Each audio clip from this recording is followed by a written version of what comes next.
Ah, Sonic Origins, the game that got revealed without a logo or footage of the game, and was promised news later down the line of its reveal, but sadly never happened. And then had a proper trailer shadow dropped nearly a year after its reveal. Also X-Pool's son, the most important detail of them all. So yes, after finishing my playthrough on the game, it's finally time for my review on Sonic Origins. Sorry it took so long to get here, but I've been very busy as of recently. This review will be similar to my Sonic Colors Ultimate review in a way, as I won't be reviewing the games in the collection themselves. I'll just be talking about the brand new things that Sonic Origins brings to the table, and trust me, there are a lot of things, whether that be for the better or for worse. So then, let's not waste any more time. Without any further ado, ladies and gentlemen, boys and girls, let's review Sonic Origins. Sonic Origins is the first Sonic collection that has been released in quite a while now. It really seems like Sega has been more active with the porting of their back catalogue recently, as we also got Sonic Colors Ultimate last year. And it's honestly great to see. What makes these recent re-releases even better is that they're enhanced versions of the original titles, making Sonic Origins the first time the original 4 Genesis Sonic games have been released to consoles in widescreen, and the first time Sonic 3 and Knuckles has been re-released at all in quite some time. Sonic Origins presents 4 ways to individually play Sonic 1, 2, CD, and 3 and Knuckles, which are Anniversary Mode, Classic Mode, Mirror Mode, and Boss Rush. Let's begin by talking about Anniversary Mode, the main way most people are going to be playing these games. Anniversary Mode features all 4 of the playable games in the collection in beautiful widescreen, running at smooth 60 FPS on all platforms. As well as widescreen and 60 FPS, Anniversary Mode presents a couple more changes. Similar to Sonic Colors Ultimate, lives have now vanished. They are no more. Instead, lives have been replaced with coins, so if you already confused rings with coins, well, things have got a whole lot worse for you, buddy. The way to attain coins in this mode are basically how you would get a life or a continue in the originals. Getting 50,000 points, finding a coin monitor, collecting 100 rings, getting 10,000 points at the end of a stage in Sonic 2, and getting a special stage bonus. Now you may be asking, what do the coins actually do? Well, apart from what they do in the menus, which we'll talk about a bit later, the coins allow you to retry a special stage if you happen to fail it, which I think is absolutely brilliant. I know some people may think this makes getting the emeralds and time stones too easy, but if you don't want to retry the special stages, then you can always just press no when you're asked. I personally think this change is brilliant, as this actually allowed me to collect all the emeralds in Sonic 1 and 2 and time stones in CD for the first time, because let's be honest here, special stages weren't one of the strongest parts of the classic Sonic games. Sonic 1's and CD special stages are entirely luck-based. Like half the time you can barely control your movement in Sonic 1, and then CD, the hit detection on those UFOs is absolute garbaggio, man. Even though allowing you to retry them doesn't make the special stages themselves any less trash, at least you have the option to retry when something completely random happens, meaning you don't get as frustrated when failing them, because at least you know that you can just retry again afterwards. Another addition Anniversary Mode presents is the legendary drop dash from Sonic Mania, but as great as it sounds, it's only implemented well in 50% of the games, those being in CD and 3 and Knuckles, and even saying that is a bit of a stretch, since in Sonic CD, the drop dash can be used to abuse the time traveling mechanic, meaning you can just keep drop dashing from left to right until you time travel, rather than having to keep your speed up normally. I definitely think the developers should have considered that, even if it means they'd have to deal with CD's terrible level design. Apart from that, however, the drop dash controls exactly how it did in Mania, in CD, and 3 and Knuckles, which brings us to Sonic 1 and 2. You remember that jump lock that was in Sonic 1 and 2, meaning that you couldn't control your jump after jumping out of your roll? Unfortunately, that same issue plagues the drop dash in those games too, resulting in the drop dash causing you more harm than you'd like. Don't get me wrong, it's still fun to use and great to have here, but I just wish it was as smooth as it was in Mania. Heck, it was even smoother in Forces. Now, fun fact about the drop dash in Sonic 1, 2, and CD actually. If you slow down the footage when you drop dash, you'll find out that it's not really a drop dash at all. It's actually just a spin dash that plays as soon as you touch the ground. Our lives have officially been a lie. Now honestly, apart from Sonic 3 and Knuckles, there aren't many more changes to the Christian Whitehead ports in Origins. There are definitely some issues in these games, but we'll talk about them a bit later, so for now, intended changes for Sonic 1, 2, and CD in Origins have now been covered. Now we shall talk about Sonic 3 and Knuckles. Up until Sonic Origins, Sonic 3 and Knuckles has been the only game out of the 4 that hasn't had an official widescreen remaster, and man, does it feel good just looking at it now. The best Sonic sprite available in widescreen. So yes, Sonic 3 and Knuckles in Anniversary Mode has all the changes stated earlier, and is essentially just the same game that released in 1993, except with some refinements. But there is more to this remaster, both the good and bad. To begin with the good, let's look at those animations. Nothing major was done to the sprite work in Sonic 3 and Knuckles compared to the original, but there are a handful of new animations added, and my god, they may just be small touches, but it just enhances the experience so much for me. It's probably the one thing I actually miss when I play Sonic 3 Air after Origins. They're that good. You'll be able to see these new animations when doing certain things, such as using the spinning top in Marble Garden, using the barrels in Carnival Night, or even just stopping to turn the other way when running. They're just great. There's even a new transitioning cutscene between Launch Base and Mushroom Hill. The little things really do matter here. These new animations even apply to Super and Hyper forms, and it's so damn cool to see Super and Hypersonic from 3D perspectives. As great as these new animations are though, they can't recover the glaring issues that this remaster holds sadly. Sonic 3 and Knuckles is definitely one of the more buggy games in Origins, alongside Sonic 2. But it's more sad for Sonic 3 and Knuckles due to one thing, and it's not even a bug, and that thing is the music. We all remember the music of the original Sonic 3, right? Da da da do do do do do do do do do do do do do do do do. It was a thing of beauty. Now then, let's listen to the replaced music in Sonic Origins. Surely it can't be that bad, right?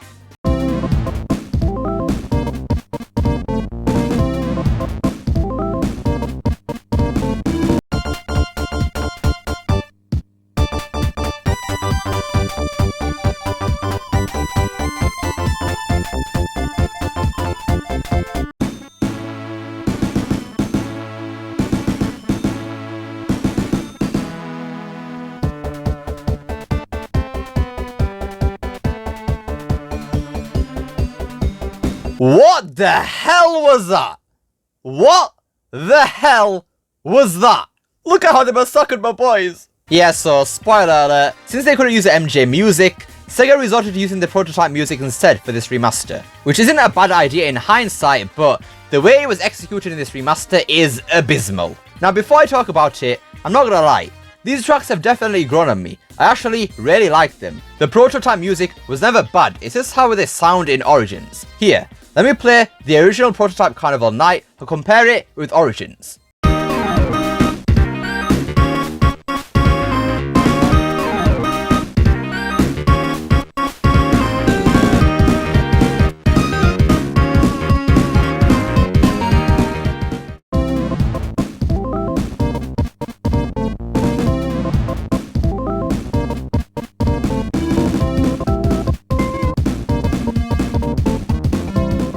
You hearing a difference there? For some reason, the Origins version sounds really muffled and some instruments are either way too loud or way too quiet, ruining the overall feel that the original song provided. Allegedly, Jun Tsunomi actually went ahead and remixed the tracks for Origins.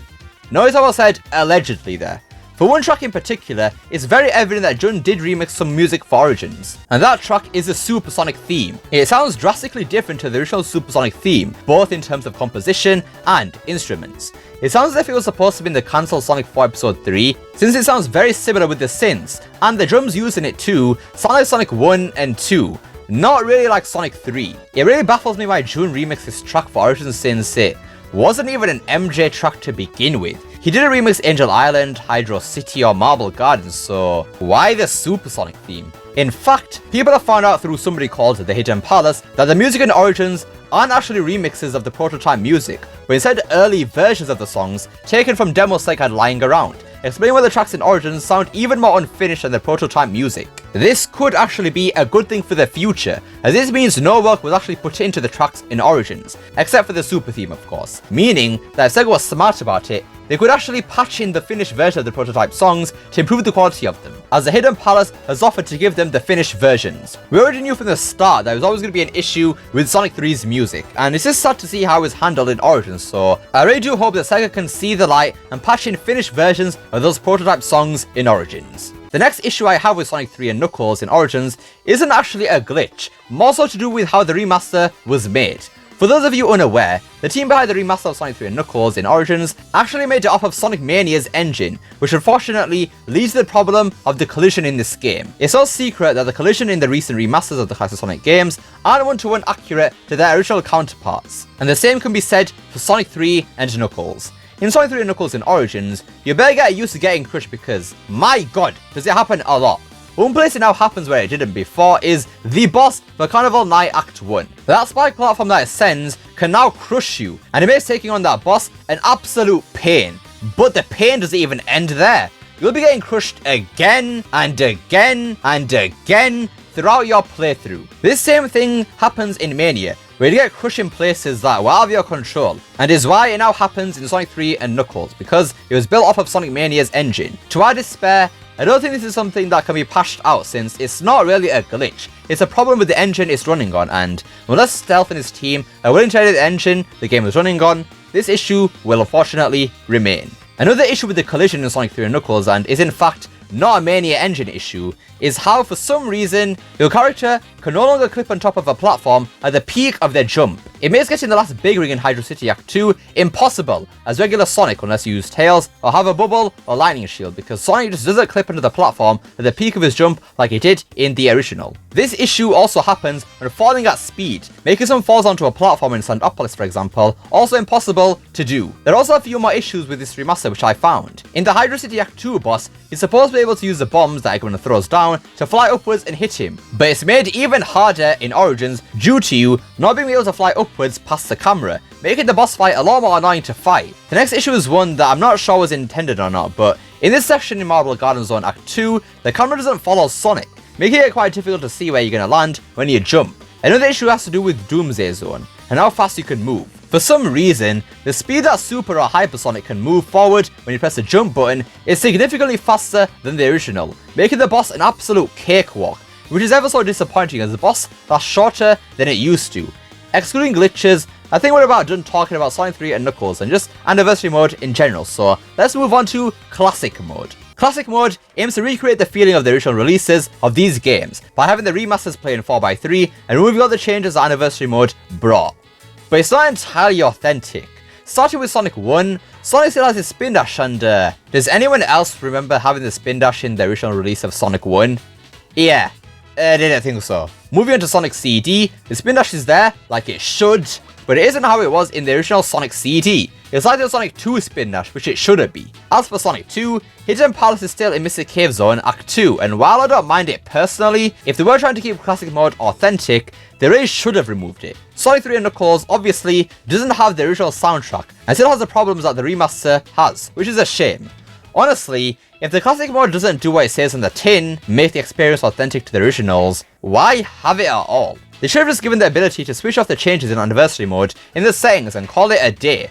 But if they really did want to keep the Classic Mode here, they should have just chucked in the original ROMs of the games into it, so that they could have had the proper authentic feeling of the original games there, because they would have actually been the original games. Obviously for Sonic 3's case, they need to change the music, but apart from that, chuck in the ROMs. Something that was advertised a fair bit with the Classic Mode in Origins were the different letterbox designs you can unlock both in the game, and some that are exclusive to Digital Deluxe, and they're okay.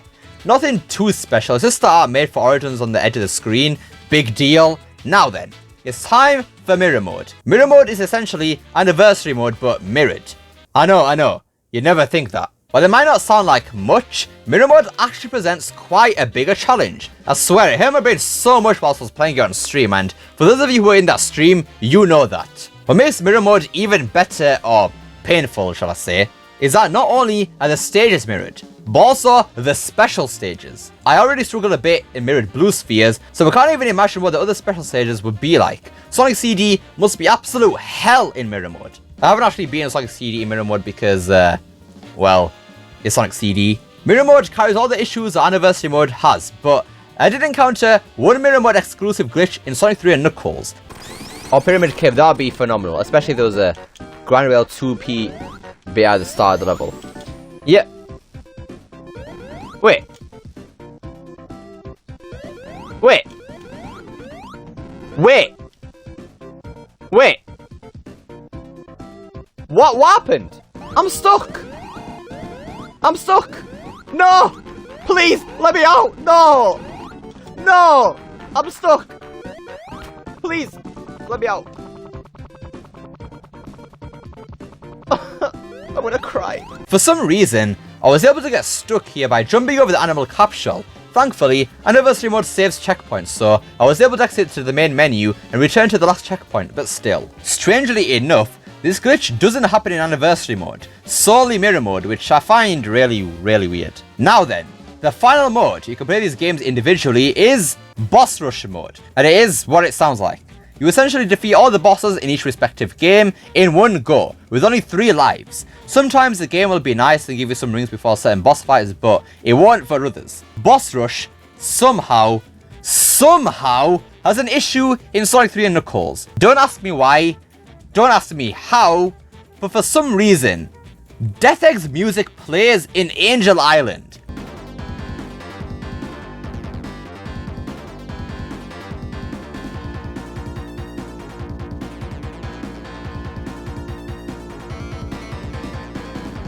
How?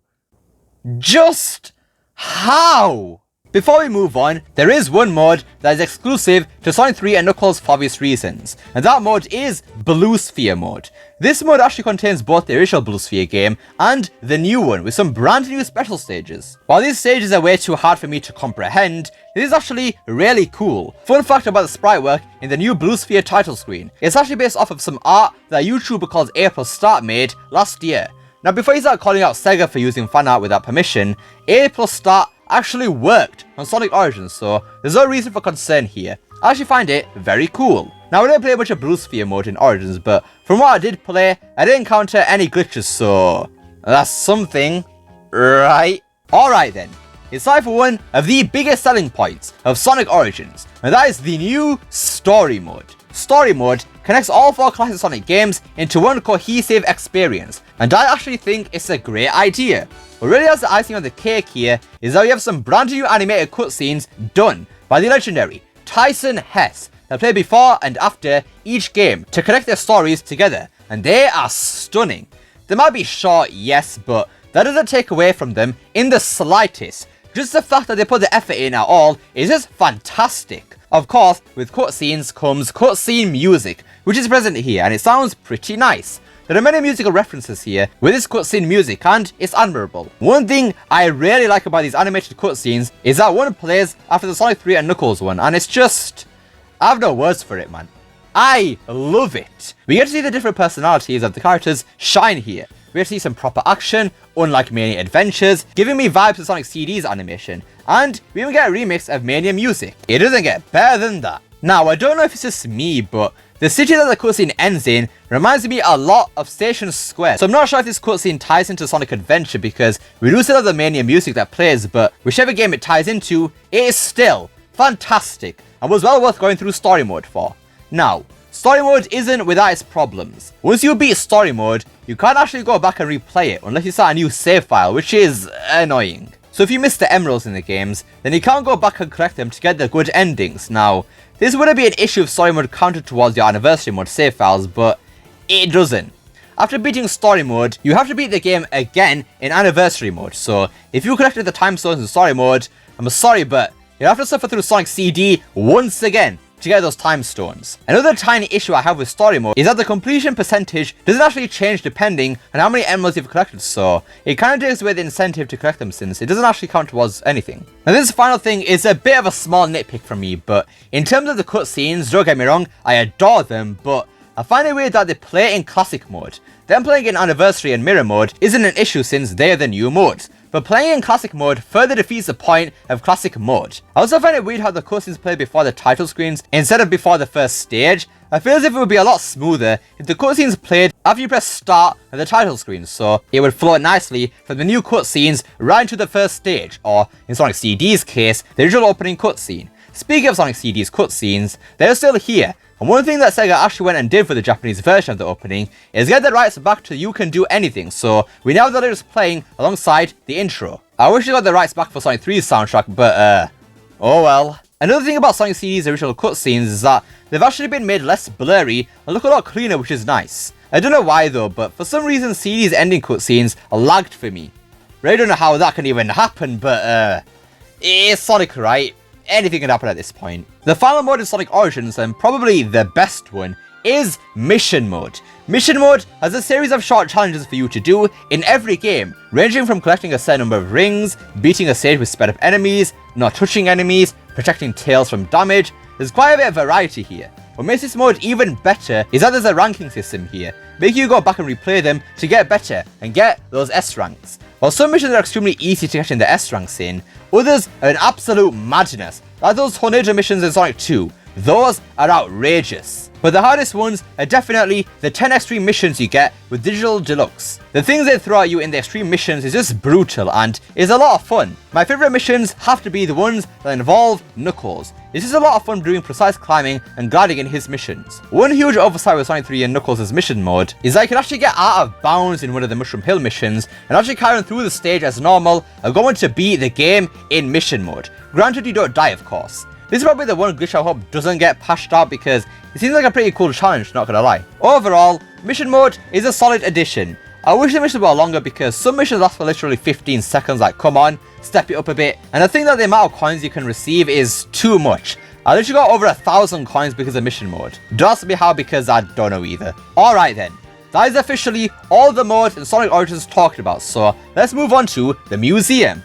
A Sonic collection without some sort of museum is like a sandwich without bread. Not a sandwich at all, and thankfully, Sonic Origins does deliver. Sonic Origins has 3 sections for its museum: music, illustrations, and movies, and then 2 subsections within these sections, the normal and premium collections. The items in the normal collection are unlocked by completing the games, and also by completing achievements, whereas the things in the premium collection are unlocked by purchasing them with your earned coins. The things in the premium collection are actually all things which have never been released to the public, except for the music, which makes Origins' museum even more special. The illustration collection is definitely the most interesting, as it houses the most things for you to unlock, but it's pretty cool they can watch Sonic Mania Adventures in the movie section. The premium collection for the music contains various remixes of classic Sonic songs from different places, whether it be Sonic Generations, Sonic Mania, and even Super Smash Bros. Sadly, there isn't every single remix from the series there, but it's a decent chunk, so I can't be entirely mad at it.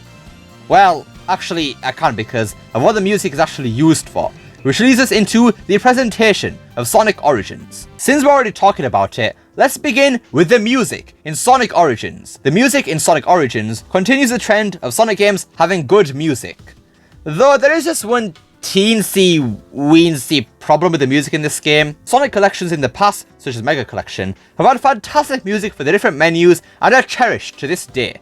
But for Sonic Origins, there is only one new music track that was made for the game's menus. And what makes it even more sad is the fact that it's not even an original piece. It's a remix of a music track from Sonic Jam. The remix itself is pretty good, no complaints there, but it's extremely disappointing that Sonic Origins lacks much new music, especially since Sonic collections in the past have never disappointed with their music. What makes this even worse for Origins is that the museum doesn't actually have any of its own music. You're basically sat in silence until you go over to the music collection, add some tracks to a playlist, and then only then will some music play, and this really does come off as lazy. They could have made a brand new music track for the museum here. Heck, remix History from Sonic Mega Collection for the museum, but they just didn't, and it really is such a shame. Moving on to the actual menu design in Sonic Origins, they look pretty nice, I can't lie. They give a lot of vibes to the Japanese box arts for the classic Sonic games, with all the random shapes you would see, and the variety of colours in them. I do have a small gripe with the menus in Origins, however, and it's nothing to do with how they look, it's how you navigate them. The menus in Sonic Origins are really confusing, to put it simply. For example,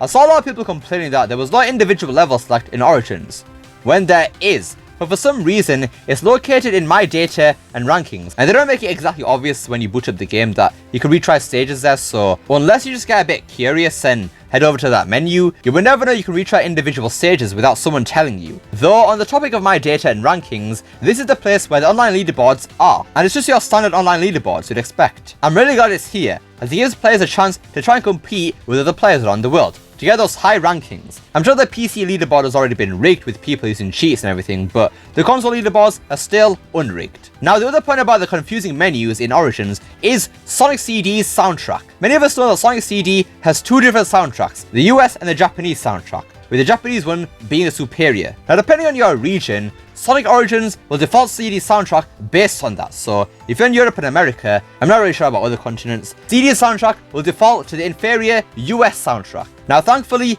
you can switch between soundtracks, but the problem lies with how you switch soundtracks. For some reason, there's nothing in the settings menu about changing CD's soundtrack. What you actually have to do is head over to CD's anniversary mode and change the soundtrack there, and that is extremely inconvenient. If you're playing story mode, you'll have to exit out of it, go into CD's anniversary mode, change it there, and then go back into story mode just to switch soundtracks, and I don't know why this wasn't in the settings menu, as it makes switching soundtracks very time wasting when playing story mode, but oh well. Anyways, back onto Sonic Origins' presentation, we also have the 3D islands that show up when selecting the different modes in the game. These islands are actually pretty cool looking, and surprisingly run on the Hedgehog Engine 2, which is why the Switch version of these islands run at 30 FPS. I really like the attention to detail on these islands, especially on Sonic 3's island, as if you look high enough, you can actually see Sky Sanctuary all the way up there, which is a neat touch. After collecting all the emeralds, I believe, you also get a chance to see Super Sonic flying around the island too, another cool touch. There's even a Sonic Spinball Island for the story mode menu,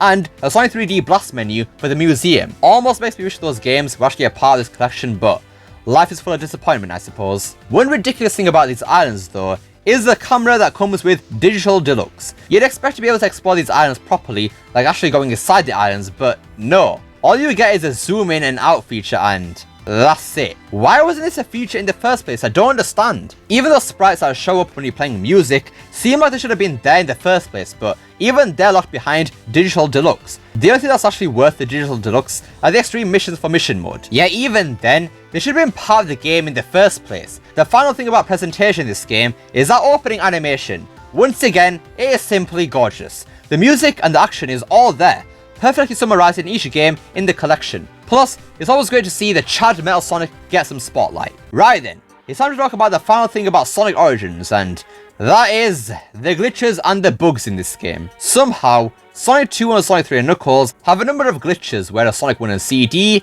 are pretty polished. No idea how that happened. The biggest glitch with Sonic 2 by far is Tails' AI. We already knew that Tails wasn't the brightest of chaps, but Origins makes him even worse. For some reason, Tails no longer despawns when he goes off screen and will continue to jump repeatedly until he either dies or he reaches the boss, and holy moly, it is so annoying. Not just for the noise alone, but when you actually need Tails' help for once, he isn't there. It's bad enough that Tails screws you over in the special stages, but now that they've broken his AI in the main stages, it makes him even more useless than he already was. Apart from Tails' AI, people have reported many soft locks in Sonic 2, such as the boss being stuck in the exploding animation, so he never actually dies, and he's stuck watching Eggman blow up for an eternity. Now for Sonic 3 and Knuckles, and oh boy, where do we even begin? It's a mess. A literal mess. There are small bugs littered everywhere here, whether it's springs not working like they're supposed to, or the spikes in the Mushroom Hill Act 2 boss turning white, or just entire bodies of water turning white.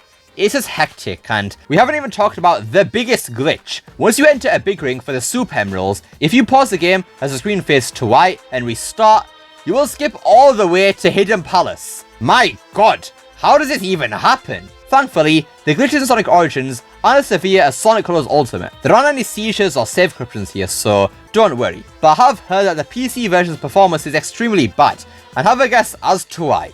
That's right, Denuvo is one part of the issue, but to my knowledge, I think the 3D islands also cause an issue due to their shaders or something like that, but I'm not too sure. The good side to all of this is that patches have been confirmed to be arriving soon, but the fact is that these issues shouldn't be here in the first place. You'd think after Colors Ultimate that Sega would have learned the lesson, but here we are again. We're going in circles at this point. Now, one final thing me and others have noticed about the games in Origins is that they seem to look a bit blurry. The sprite work doesn't seem as sharp as the originals. You might think I'm blindly complaining here, but There are mods that remove the bullet and it looks a lot better. But anyways, I think that's everything, so it's now time for the verdict. What do I rate Sonic Origins? It's no secret that Origins could have done a lot more, such as adding more games, maybe even adding more characters to these games, or just releasing in a polished state. But this game is far from lazy. You've got all the different modes, the menus, and those beautifully animated cutscenes. So factoring everything in here, I would rate Sonic Origins a solid 78 out of 100. It's far from a bad game. I think it's great, but it's also far from perfect. Now then, should you buy this game if you haven't already? It depends really. There are many other versions of these games that already exist, such as mods, but then again, those mods don't have the quality of life updates Origins has, so I would say if you're a console user, Origins is worth it. These are the best ways to play these games officially on modern hardware, especially with all the added bells and whistles.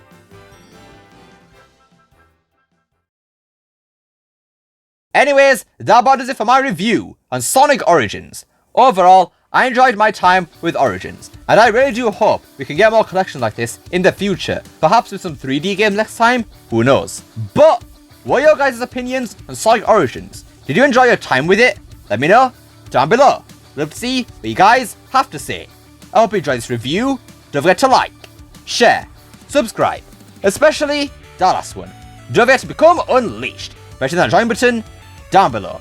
And remember, it's not necessary. And I'll see you all next time. Peace!